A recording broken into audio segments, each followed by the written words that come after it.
Without a doubt, my favorite genre of music is definitely show tunes. I've listened to lots of soundtracks over the years, but one of my all-time modern favorites is Dear Evan Hansen, or Duh.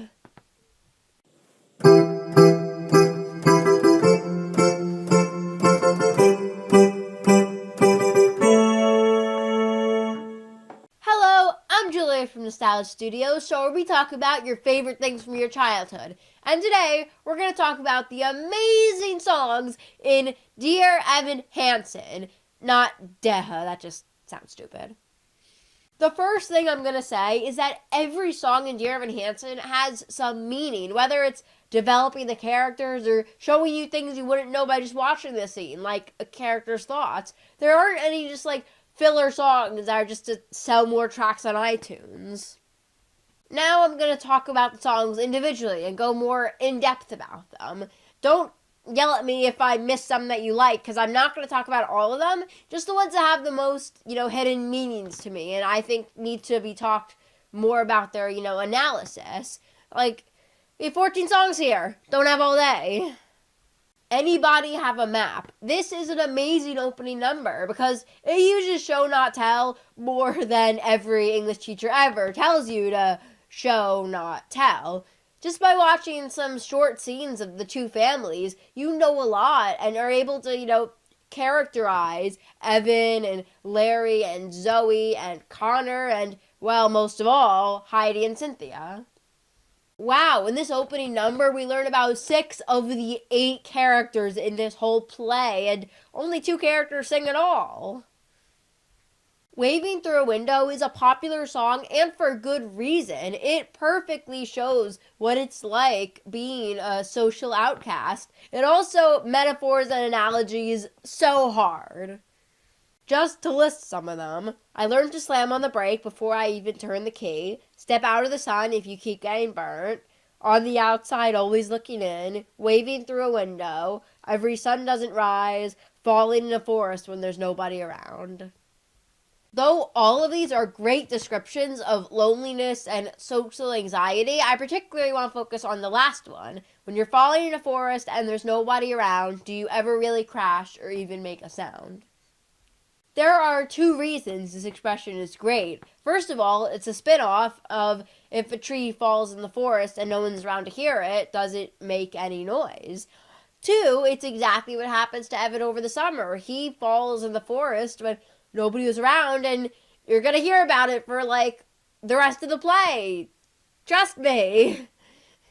I'm going to skip For Forever and go to Sincerely Me. Keep watching, you'll see why. Now, Sincerely Me is really funny and lighthearted, and however, even such a lighthearted song can have some emotional depth. In this case, it shows what Evan wants in a best friend, and even how toxic his and Jared's relationship with each other is. For example, Evan says how he's going to send Connor pictures of trees and new facts he knows about the forest, as he'd want to do with his best friend. Jared, of course, thinks this is really lame and makes it abundantly clear that he doesn't care about Evan's interests and passions, kind of the definition of a toxic relationship. Now, the number 1 underrated song in Dear Evan Hansen is Requiem. Everyone thinks I'm so weird because I love this song because it's such a sad song. But it's not a sad song. The first reason I love it is because it's extremely ironic. She is not singing a requiem. A requiem is a chant for the dead, or just any act of remembrance of that sort.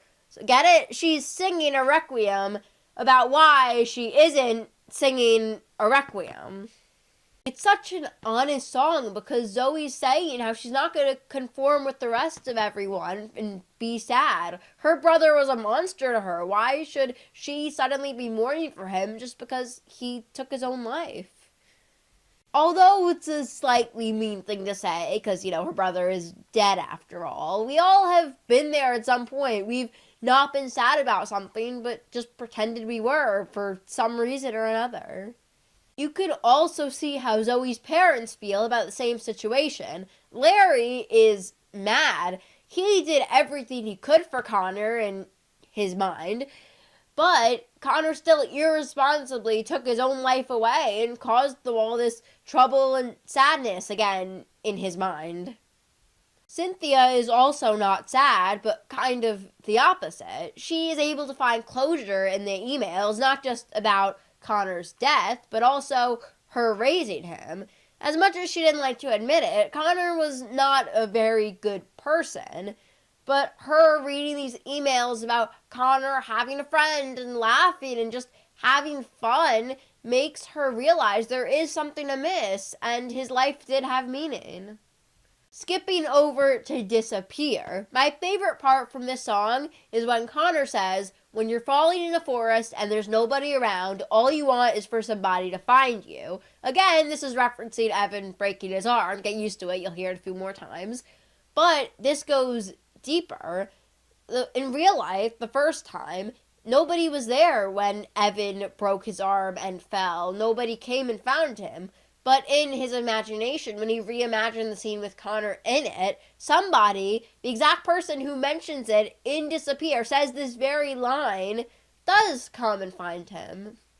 Surprisingly, You'll Be Found doesn't have too many deeper meanings, just, you guessed it, more references to Evan breaking his arm. Some of these include, you could fall and no one would hear, because when you don't feel strong enough to stand, reach out your hand. And when you're broken on the ground, you will be found. Good For You is mostly just a song I like. It doesn't have too many hidden meanings. You know, Connor, as good as his intentions kind of were, he turned into a pretty bad person. And in consequence, he loses 3 of his most important relationships. His mom and 2 of his only friends, Alana and Jared. Another thing I love about Dear Evan Hansen is that there are just so many layers to the consequences Evan has to face. This song tears Evan apart to listen to these people who he loves, disrespecting him and yelling at him. And this is before Evan even fesses up to the actual thing he should be punished for. Speaking about what he really should be punished for, Words Fail is just raw emotion pouring out of Evan as he finally admits the truth, even though he's losing 3 possibly more important people in his life, Zoe and Larry and Cynthia. Most of the song is him half-heartedly trying to defend himself, but realizing that it's no use. He never shows people the real him. He just shows the lies that he uses to protect himself and cover himself up. The actual line is, I'd rather pretend I'm something better than these broken parts, pretend I'm something other than this mess that I am.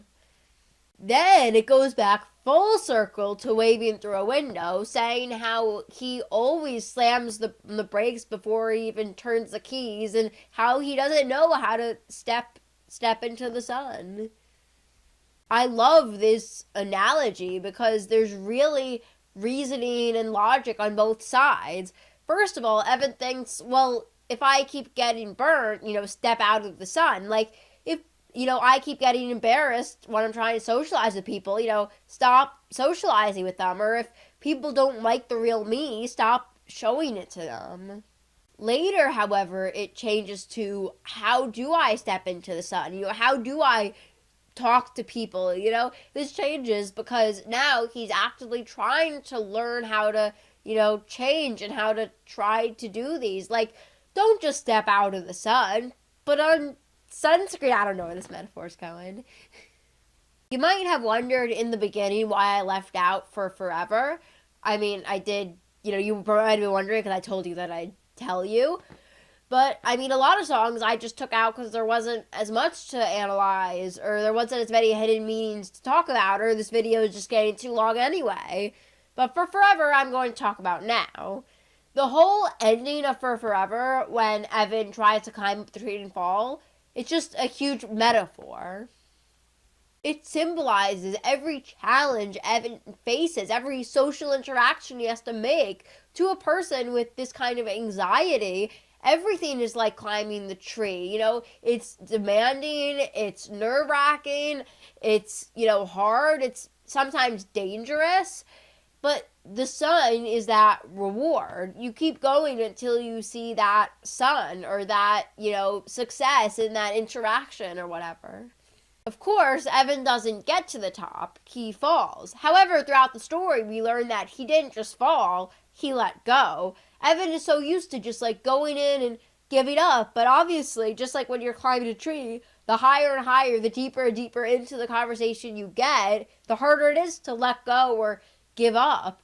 Probably, definitely, where the whole conflict and lies, the whole story is based around, came from. A conversation that Evan didn't give up until it got too far. I'm mentioning this because the finale mentions all we see is sky for forever and all we see is light, watch the sun burn bright. He reached that top of the tree. He succeeded the challenge that this whole show has given him. He reached the sun. I also want to mention a line that Evan says in that exact scene. Maybe someday, some other kid is going to be standing here, staring out at the trees, feeling so alone, wondering if maybe the world might look different from all the way up there. Better.